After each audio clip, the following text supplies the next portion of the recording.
Hi everyone and welcome to Homerino Collectibles, where today we're going to be taking a look at the PlayArts Kai Robocop 1.0 figure from the 2014 Robocop film.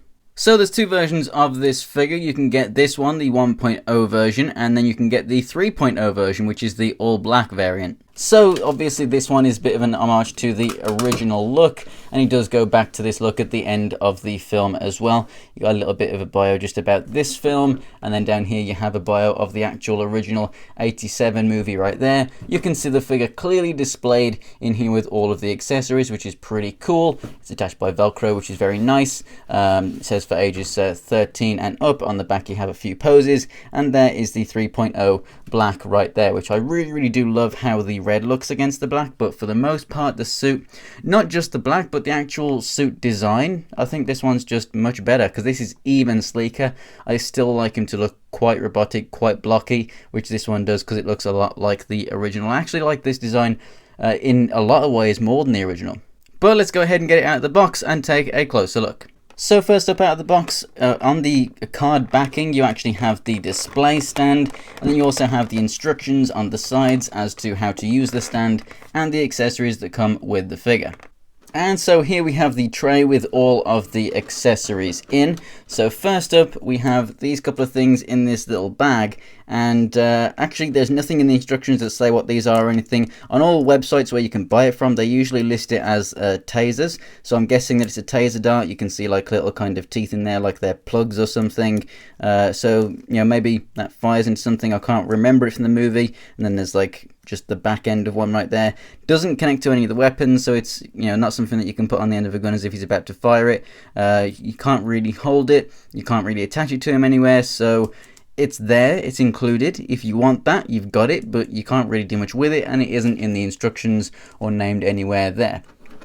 So let's go ahead and just take Robocop out just so I can show you the hands that he comes with. So we get a relaxed hand with the right side, and then a slightly more gripped yet still relaxed hand on the left side. The thumb should not be bent as far back as that. And I'm just going to point out for this review, this piece right here on the back of the knee, this one's loose. The glue's just kind of come off there, so I will glue that back into place. It's just a little bit of detailing for the back of the knee right there that simulates the kind of hinges or whatever that would operate the knee joint. This one's on just fine. This one's a little loose, so just for the sake of not losing it, I'm just going to keep it off for the review, but you've got one right there to look at if you really need to. But the hands that I am going to put on him are the trigger finger hands, and they both look the same. You know, they're in the same pose. I say trigger finger, but the fingers aren't actually on the triggers of the weapons, but I'll show you that in a second. And then here we have all of the pieces that are going to attach to the hips, because he does have the open leg feature. And so basically here's all the guns. You have his submachine gun, and then the extended submachine gun, so you can see how this one's folded up and this is extended, so this is for the use in the holster. And then you have the iconic pistol here, holster wise, which looks good on its own anyway, and then the extended one with the red, I guess, meaning that it can be fired or whatever. But there are those. They do have the Omnicorp logo on them. They look pretty nice. And so to utilize those accessories, you can go ahead and pop this black hip piece off right here, and then you're going to require three pieces.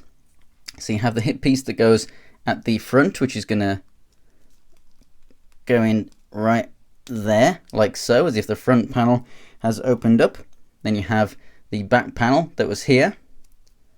That's going to peg in just there. And then we've got these two holes, and this piece right here is a different piece that goes on the other side, and the holes are different as well, so you can't get them mixed up. And that simply goes in place right there. So there you have the hip opened up versus the hip closed. Now, no, it's not like the NECA one where it's spring activated and everything, but at least it is there. At least you can actually utilize that function. So we're going to go ahead and take the machine gun, which is what he uses in the left hand, and that simply hooks into place right in there, just like so. And there you go. He has it holstered on the side, which looks fantastic. It doesn't stick out really far from him or anything.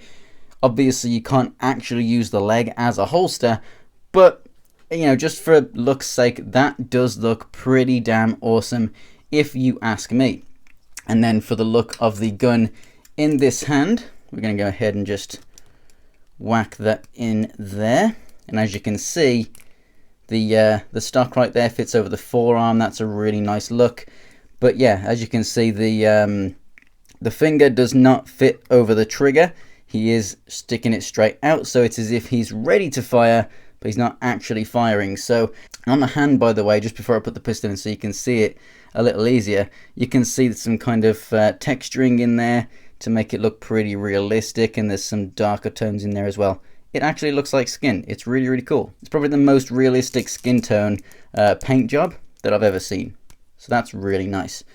And there we go. So we have the pistol and we have the machine gun. And with those weapons, this guy looks absolutely badass. You can dual wield, obviously, and he looks absolutely fantastic with them holstered and everything. So taking a closer look at the figure, you can see you have the awesome shiny silver. You have kind of dark washes in there, really showing up in all of these nooks and crannies and all the lines and everything. You also have some kind of darker silver, some darker greys airbrushed in places to make it look kind of battle worn and a bit dirty and stuff, which is awesome. His face is grimacing and it's gritty. It's amazing. You have a little bit of paint there on the lips. The visor is not lit up or anything. It didn't in this version, not unless it was in the dark. Coming around to the back, you can see all those little details in the head and in the back and everything where he's going to connect. The black is done fantastically. It's a nice matte, but there's some lighter shades on it and some silver in there as well, just showing up all that detail. And just like the original Robocop, he does have that kind of pearlescent paint job. So you do get some blues, some greens, and some purples sprayed in there in places as well, which I really do hope are showing up as I move this guy around. It looks phenomenal. Overall, this guy is just a masterpiece. I absolutely adore the look of this suit. As for the articulation, you have a ball jointed head, where it's actually kind of a double ball peg. So you can obviously look up and down, left and right, pivot side to side. So really nice articulation there. Then you've got a neck which is on a ball joint, which is kind of stiff, but it does move around a little bit. You get a bit of forward and back. Shoulder pieces here, a bit like the you think of DC Collectibles Arkham Knight and the Batman, how the shoulder pieces are kind of flexible. So they can come out, and as you can see, do move over the armor right there. No matter where you move it, they do not get in the way. Over time, I don't know how these are going to be. I have some Marvel Legends Iron Man figures that have been in the blaster post for quite some time, and I bring them down, and these are stuck out here like this. So is that going to happen with these? I have no idea, but you can always heat them up and push them back into place. So the shoulders come out this far, rotate all the way around. You get that rotation up part of the armor there as well, but the actual socket itself in there is kind of on a ball joint, so the actual shoulder itself can move around a little bit. So it's not really a butterfly joint, but it does move just a touch. You have the ball hinge right here, so you can bend the elbow that much, and then down here at the wrist you also have a ball and hinge which does rotate as well, so pretty good rotation right there. At the torso right here, you can move it left and right, forward and back, and then pivot side to side. It's on the ball joint. It moves back more than it moves forward. Doesn't really crunch forward a lot. Same with this lower torso piece right here. Doesn't really crunch forward a lot, but it does move back a bit more. You also get your left and right and pivoting side to side. So you have pretty good torso articulation out of this. Not that you're going to need it all because it is Robocop, but it's there, and that's pretty fantastic. The waist piece is floating, so you can move that around however you wish, depending on the position that you get him in. Hips are ratcheted and come out this far. They move forward and back, and you also get a rotation in there as well. You get the double jointed knees, which I think still look really, really good. And then down here at the feet, they can move up and down, and they can rotate all the way around. And depending on where the ball is positioned, you can get the ankle pivot in there as well. You don't get anything at the toes there at all. What you're getting here is approximately 9 inches of absolute awesomeness. The paint is fantastic, the articulation is awesome, the accessories that he comes with are great, and unless you just didn't like the film, if you're a Robocop fan, you will absolutely adore this figure. Overall, the black suit just isn't for me, but I definitely think that you should love this guy. So thanks for watching, guys. If you enjoyed the video, go ahead and give it a like, and if you want to check out more pictures of anything else from my collection, check out my Instagram. It's Homerino123, and the link is in the description below. And for more Playarts Kai reviews, go ahead and subscribe. So thanks for watching, guys, and I'll see you next time.